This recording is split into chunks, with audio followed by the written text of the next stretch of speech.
వాటర్లో డెన్సిటీ ఉంటే ఇలా పిల్లలు ఇప్పుడు మనం ఒక చిన్న ఎక్స్పెరిమెంట్ చేయబోతున్నాం. ఒకసారి అందరూ ప్రతి ఒక్కరు అబ్జర్వ్ చేయాలి. ఓకేనా? ఈ గ్లాసుకి కొంత వాటర్ వేసాం. ఓకేనా? ఓకే. ఇప్పుడు ఈ వాటర్ ఉన్న గ్లాస్కి మనము ఈ నిమ్మకాయని మనం వేస్తున్నాం. ఓకే. ఇప్పుడు చూసారు కదా, ఈ నిమ్మకాయ కిందకి వెళ్ళిపోయింది కదా.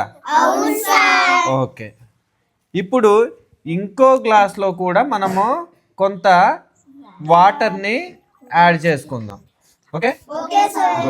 సాల్ట్ వేయండి ఇంకొద్దికి.